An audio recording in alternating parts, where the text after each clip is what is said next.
நாளுக்கொரு நல்ல பங்கு. யாத்ராகமத்திலிருந்து தின தியானங்கள். ஏப்ரல் 24. யாத்ராகமம் 4ஆம் அதிகாரம் 6 முதல் 9 வரை உள்ள வசனங்கள். தேவனுடைய அளவற்ற கிருபை. மேலும் கர்த்தர் அவனை நோக்கி, உன் கையை உன் மடியிலே போடு என்றார்.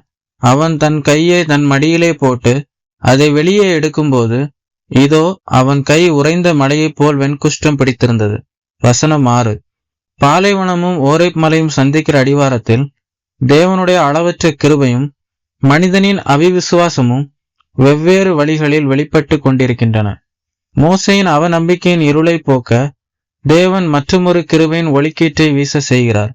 மோசேயின் கையில் இருக்கிற கோலை பயன்படுத்திய தேவன் இப்பொழுது அவன் கையையே பயன்படுத்துகிறார்.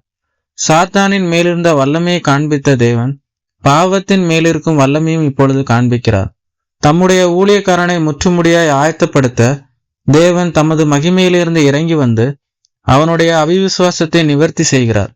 தேவனுடைய அழைப்பு வரும்போது மாம்சத்தின் பலவீனங்கள் நம்மை பின்வாங்க செய்தாலும் தேவன் நம்மை புறம்பே தள்ளுவதில்லை. மாறாக தமது வல்லமையை காண்பித்து நம் விசுவாசத்தை பலப்படுத்துகிறார்.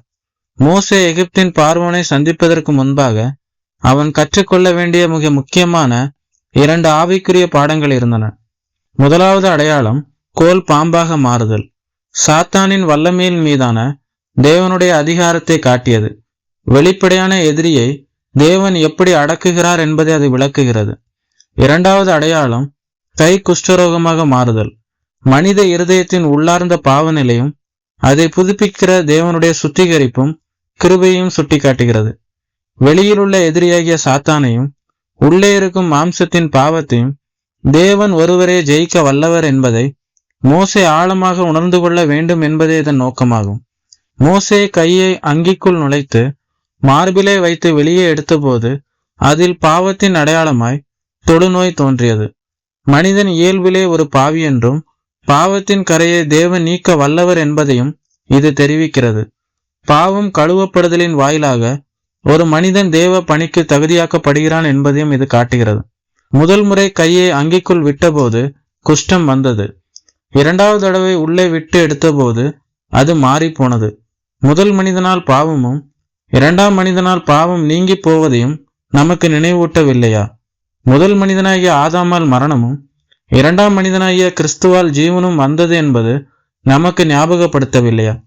இவ்விரண்டு அடையாளங்களையும் நம்பாமல் போனால் என்று கூறி 3வது ஒன்றையும் கூறினார். ஆற்றின் நீர் இரத்தமாக மாறும் என்றார். சாத்தானின் ஆளுகையில் இருந்தும் பாவத்தின் பிடியிலிருந்தும் விடுதலை அடைய ஒருவனுக்கு மனதில்லாமல் போனால் அவன் தேவ நியாய தீர்ப்பு என்ற 3வதை சந்திக்க வேண்டும். மத்தேயு 12ஆம் அதிகாரம் 38 முதல் 40 வரை, யோவான் 2ஆம் அதிகாரம் 18 முதல் 19 வரை உள்ள வசனங்களில் வாசிக்கிறது போல எப்பொழுதும் அடையாளத்தை தேடிக்கொண்டிருந்த யூதர்களுக்கு இயேசு கிறிஸ்து தம்முடைய மரணத்தை குறித்த அடையாளத்தையே கொடுத்தார். அடையாளத்தை தேடின யூதர்கள் சிலுவையில் அறையப்பட்ட கிறிஸ்துவை நம்பாமற் போனார்கள். அழைக்கப்பட்டவர்களுக்கோ கிறிஸ்து தேவ பலனும் தேவ ஞானவுமாயிருக்கிறார்.